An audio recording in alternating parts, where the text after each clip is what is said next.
Well, we'll have to see how it plays out. So, 7 Republicans voted to convict Trump, which in the history of impeachments, presidential impeachments, that's never happened to have that many of the same party cross over and vote to convict. And so that is notable from a historic standpoint, and it's notable from a party standpoint because you got to look at why these 7 Republicans bucked what the other 43 didn't, and why they decided to go out on a limb. Some of them aren't running for re-election. Some of them aren't up for re-election for a while, and so the political risk is a little bit less. But still, they're making a statement, and that's notable. Whether the Democrats feel like they won, of course, they're arguing that they have basically defined Donald Trump's presidency as something that was evil and sinister, and for history's purposes, they feel they are successful, and also got a few Republicans to agree with him on that. So yeah, of course they feel that they've done a great job defining the president in a negative way. 7 Republicans and also Joe Manchin, the Democratic senator from West Virginia, who voted him guilty. That's a state that voted 70% for Donald Trump. Some Democrats on the further left say that the Democratic leadership caved in not pushing for witnesses. Your thoughts? Well, look, there's a lot more that needs to be answered in terms of the president's role, especially as the riot was going on and who he spoke to in the Capitol and what he was saying to them.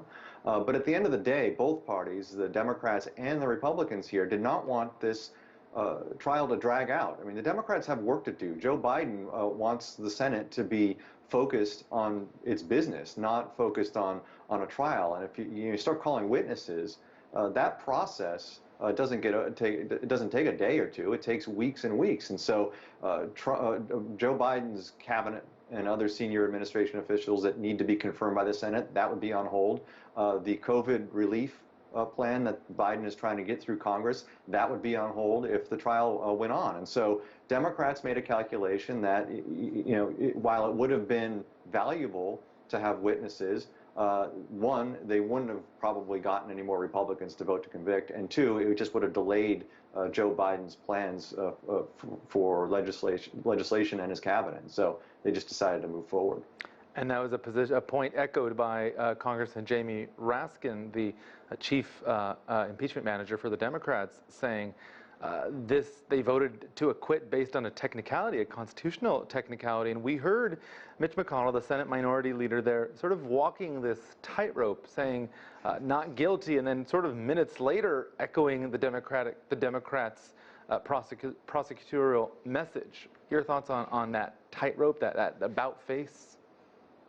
Yeah, I mean, just look at what McConnell did and pay very close attention to it. And there were a lot of political calculations in what he did. So first of all, he said that the reason why he voted to acquit was because it was unconstitutional to try to go after a president who has already left office. But you have to remember that Mitch McConnell kept the Senate closed while the House had already passed their article of impeachment until January 19th, the day before President Trump left office. And so they couldn't have started the trial because McConnell kept the Senate closed. So that in and of itself is a political calculation, and also arguing to the Republican base, which supports Donald Trump, that I voted to acquit because I didn't feel that this trial was constitutional. That's his argument. That's his play to the Republican base. But at the same time, he's making a political calculation for the future and looking at electorally where Republicans are going to be in 2022 and 2024. And his calculation is that Donald Trump won't have as much of an effect on the party as people think as he has right now. And so his speech afterwards, where he really sort of railed on Trump and said what he was responsible for, this riot, that was awful, and he should pay for it. Maybe not in an impeachment way, but he should pay for it eventually. That was playing to the future. So very interesting to watch McConnell there.